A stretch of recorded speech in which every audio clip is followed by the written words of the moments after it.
While everyone was chasing high-tempo Afrobeats, fast drums, loud energy, and instant dancehall hits, Tems slowed the world down. At a time when the global sound was built on movement, she built hers on feelings. Not louder, not faster, but deeper. By dismantling the traditional R&B framework, stripping it of its polished perfection and predictable structure, she created something entirely new. A sound that felt raw, haunting, almost unfinished, yet somehow complete. She called it a leading vibe. And that vibe didn't just stay in Lagos. It crossed oceans, took over TikTok, climbed the Billboard charts, and quietly rewrote what global music could sound like. This is not just a story of a singer. This is a story of how vulnerability became power, and how silence became sound, and how one voice reshaped alternative R&B on a global scale. This is the rise of Tems.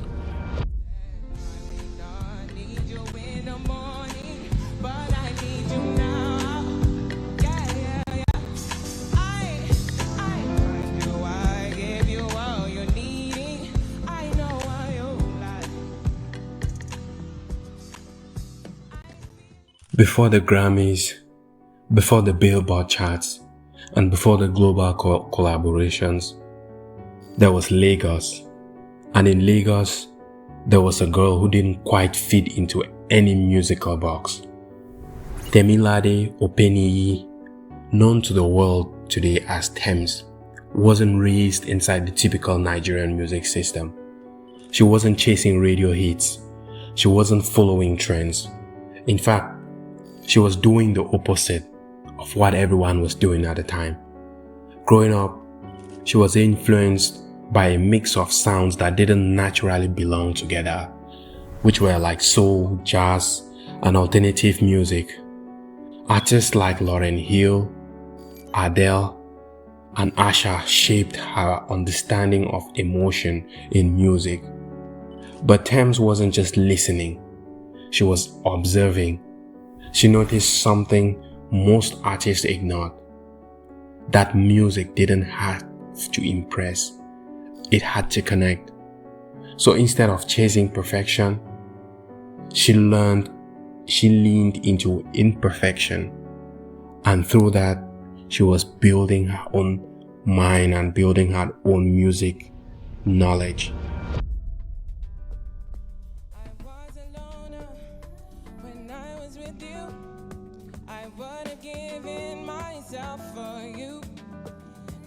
Changing over, I'm moving on now, no turning back, I can't be with you. When Tems started recording, she didn't have a big studio, no expensive engineers, no industry backing, just a laptop, a microphone, and an idea. But here's where everything changed. Instead of following the traditional R&B structure, which is verse, chorus, and perfect vocal runs, she broke them apart. Her voice wasn't polished. It was textured, smoky, almost cracked at sometimes. And that became her power. Not just her power, but her superpower. Because where traditional R&B focused on clarity, Tems focused on feelings. She layered her vocals like instruments, and she let her silence breathe into her songs. This wasn't just music, it was the atmosphere that she was creating in her own sound, and also building a unique sound of her own. Goddamn, that's a hidden nigga in inside with this one. I'ma paint this city red with this one. I'ma head with this one. See you fucking with the boss 2 times one before Christmas. No insistence, just that persistence with that commitment. If I don't get it. Then came the moment that quietly changed everything. Not a viral explosion, not a label back rolled out, just a song that refused to be ignored. It was titled Try Me, At first, it didn't try to impress you. No aggressive hook, no overwhelming production, just space, a voice that feels like it's speaking directly to you. What made this song so powerful wasn't just how it sounded, it was what it stood for. A quiet resistance, a declaration of self-worth, and a refusal to be controlled. Tems wasn't performing, she was revealing, and people felt it, because in a world full of noise, authenticity stands out. The song spread slowly and organically, from phone to phone, playlist to playlist, conversations to conversations, until it became something bigger than music. It became identification, because people didn't just listen, they saw themselves in her. And that connection, that loyalty, became the foundation for everything that came next. Because once people feel you, they will follow you. And that's exactly what happened with the song Try Me, written by Tems.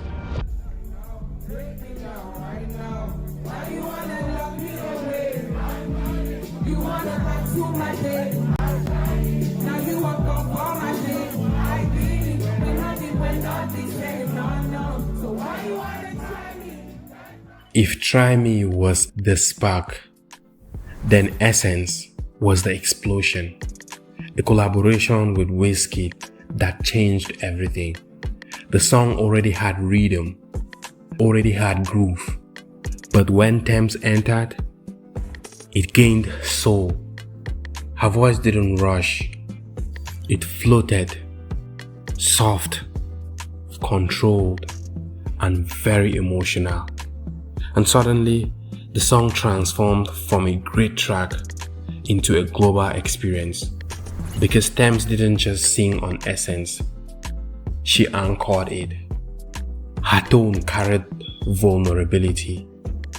Her delivery stretched time. She created a feeling people wanted to stay in. And then the internet took over. People didn't just hear the song, they lived inside it. Then came the charts, Billboard recognitions, global airplay, and when the remix dropped featuring Justin Bieber, the reach expanded even further. But the heart of the song, that never changed, it was still Tems. And by now, the world wasn't just listening, it was already paying attention.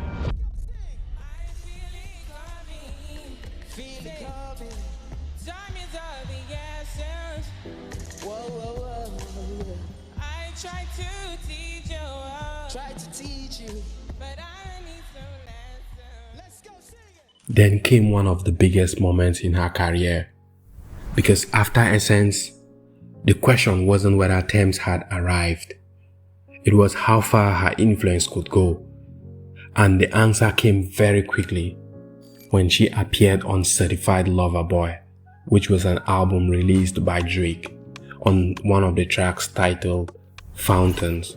This moment matters because it builds directly from what Essence proved, that Tems doesn't just fit into songs, she changes them. And this time, the shift was undeniable, because usually artists adjust to Drake, but here the energy moved in the opposite direction. The production softened, the tempo slowed, the space was widened. It started to resemble the same emotional atmosphere Tems had been creating all along. And when her voice entered, it didn't compete. It centered the track. It wasn't just collaboration. It was confirmation that her sound was now influencing the global blueprint. And at this point, we were no longer just watching her rise. We were watching her reshape the system itself. Which leads to the deeper question that everyone had. What exactly is she doing? And that creates this effect.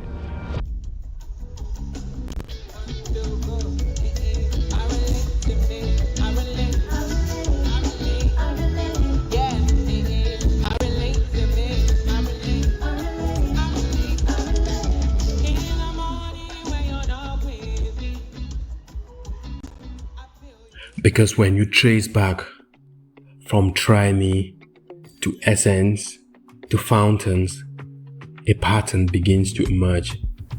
This isn't random. It's a system, a sound built on intention. First, controlled imperfection. The same raw texture that made Try Me feel personal is still present. She never removed it because that's the connection point. Second, we could see her vocal layering as emotional. In a song like Essence, her voice doesn't just support the beat, it carries the feelings across it, layer by layer, emotions that builds. We can also feel cultural phrasing, that subtle Yoruba influence. It's been there from the beginning, and it's part of why her sound feels both local and global at the same time. Also, we can find space from the minimalism of Try Me to the openness of Fountains. She understands silence and uses it as her power. And finally, we can feel the emotional honesty in her music. The one constant across every chapter is she never overperforms. She never over-explains. She simply feels. And that consistency is what makes her sound scalable from small audiences to global dominance, which is exactly what happened next. You move me to my mind. I've been down, I've been at the other side. You take me out, I know you to be my friend. I've been down. At some point, impact demands recognition. Tems contributed to Wait For You alongside Future and Drake, and just like everything before it, this wasn't accidental. It was the continuation of a pattern. The song dominated charts globally, streaming platforms, and then came milestones that connected it all. A Grammy Award win, but that wasn't only part of the story. Tems' rise has been marked by a series of defining recognitions.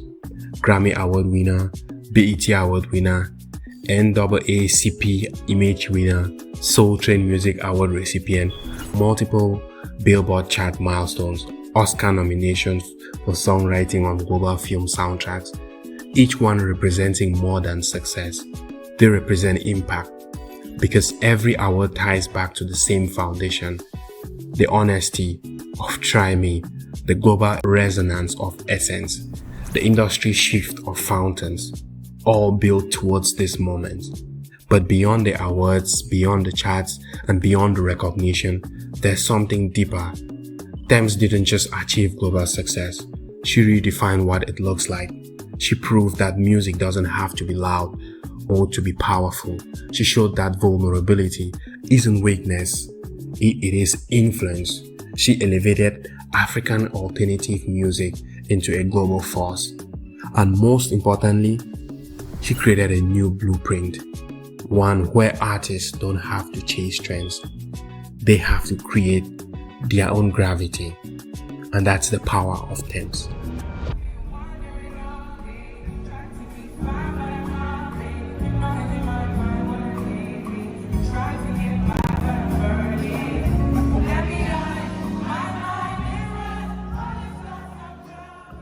And maybe that's the real legacy of Tems. Not just the awards, not just the records, but the shift. Because in a world full of noise, she chose stillness. In a world chasing speed, she chose depth. And in doing so, she didn't just make music people could hear. She made music people could feel across continents, across cultures, and across generations. Tems didn't just slow the world, she changed how it listens. And in that quiet space, she didn't just stand out, she became timeless. If you like content like this, please don't forget to subscribe. Thanks for watching. See you on another video.